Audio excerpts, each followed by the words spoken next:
Hello again, everyone. Welcome back. In today's video, we're going to talk about the number one mistake that we see people making. And it's so common that almost everyone is doing it. They do it while they're dating, and they also do it in relationships. People who have successful relationships have learned that this does not work. So let's go ahead and get started. Before we do, make sure you hit that subscribe button, and we'll dive right in. Thanks again for watching.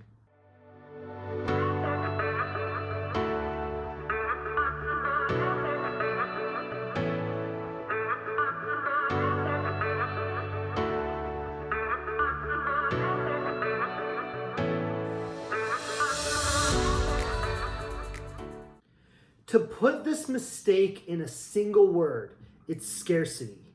And we hear it all the time. We hear it from new clients who come to work with us. We hear it from the comments and the posts on social media.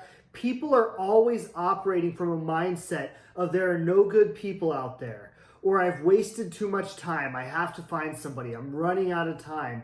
Or even when I meet somebody, they break my heart, and what's the use anyway? People are always operating in dating and even when they get into relationships from this mindset of scarcity. The idea that there aren't good people out there or that you can't meet the right person is absolutely and categorically false.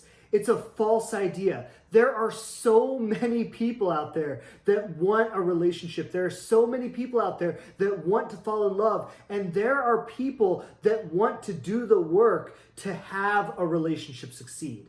Now, if you're feeling like you can't meet one, or if you're experiencing it as though it's really difficult for you to find that right person, that has more to do with your dating strategies not working than it does of those people actually not being out there.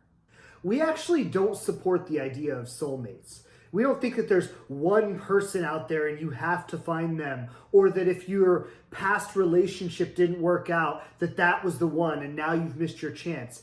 There are thousands and thousands of opportunities, and all you need to do is meet one person that also wants a relationship like you do and is also willing to do the work. And it's not only possible, but it's probable that you will meet that person if you do it in the right way. And when you date from a scarcity mindset, it actually prevents you from enjoying the relationship when you do meet someone. When you think there are no good people out there, and then you meet one, you start to act as though this has to work, like this relationship has to work. You start to say things to yourself like, if this doesn't work out, it could be years before I meet another good person.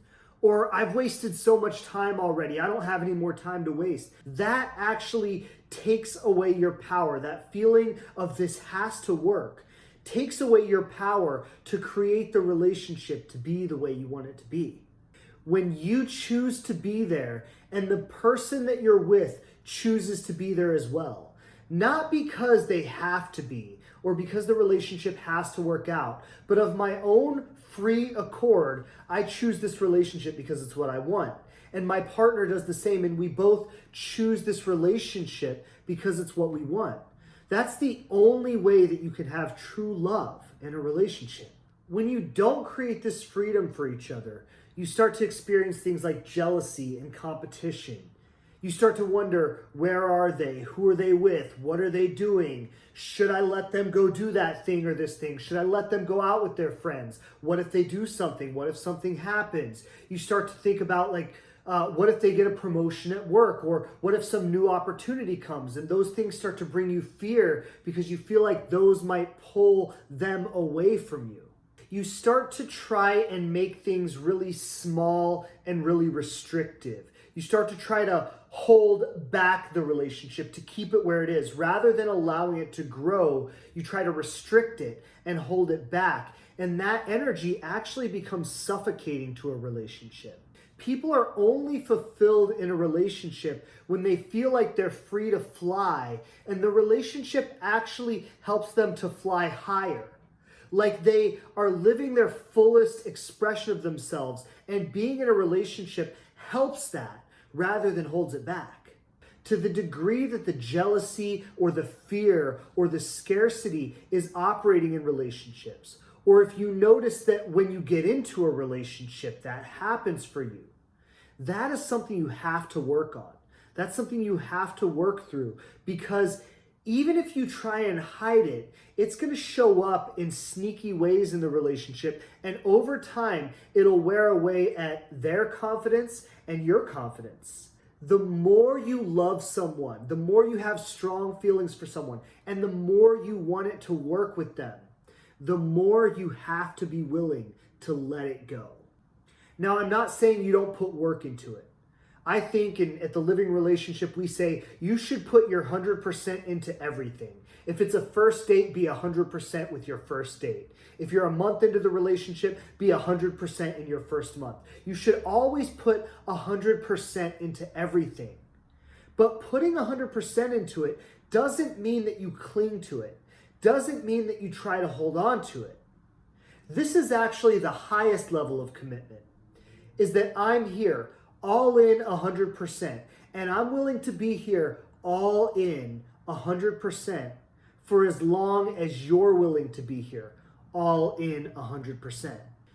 So if you're single, you have to come to understand that there are thousands of opportunities, thousands of possible people that you could create true love with, and the ability to create that is well within your grasp. If you're in a relationship, you have to understand that you can't cling to that relationship. You have to have an openness about it. You have to have a freedom about it. You have to be willing to let them go and see if they stay. You have to create an inner confidence that comes from you. It's not something you can find in a relationship.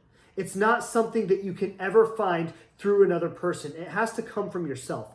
You have to be willing to walk away from any situation that is not what you're looking for.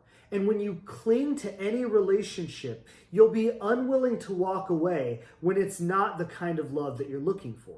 And you have to be so grounded in who you are and what you bring to a relationship that if this person chooses that they don't want that, you know that you'll find somebody who will.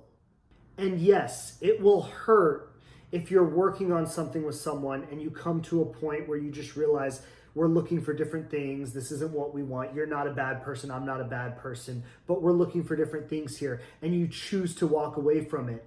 That will hurt. It always hurts when you come to that point. But it will not break you because it didn't make you. You made yourself. The first thing is fall in love with yourself. Not in a cliche sort of way, not in an inspirational quote on Facebook sort of way, but really fall in love with yourself. Like really become somebody that you love and appreciate for who you are. That's the first step. The second step is learn to date and meet new people and become really good at it. Learn to have it be fun. Learn to have it be exciting. Learn to not make it such a big deal. The third thing is, when you enter into a relationship with someone, give it everything you have. Give it your 100% and keep doing that as long as that person is doing the same. And if at any point they choose to go in another direction, let them go and move on. And the fourth and final part of this is that no matter what happens, you can't lose hope. You see, what happens to a lot of people is they have 2 or 3 or 4 failed relationships, and then they start to think that I'm just never going to find love. And they waste a lot of time trying to chase the wrong people rather than quickly recognizing that this isn't the kind of relationship I'm looking for and moving on from it. If you live from these 4 steps and you date from these 4 steps, and you are consistent with these 4 steps, no matter how many people you date, no matter how many kinds of relationships you find yourself in, and you continue with that commitment and that consistency, you will find the relationship you're looking for. I've seen it happen with hundreds of clients, guaranteed. If you haven't already, please subscribe to the channel. Make sure you hit that bell. We release new videos every Friday, and you want to stay connected to all the resources we offer. And thank you so much for watching. We'll be right back here next week. Have a fantastic weekend.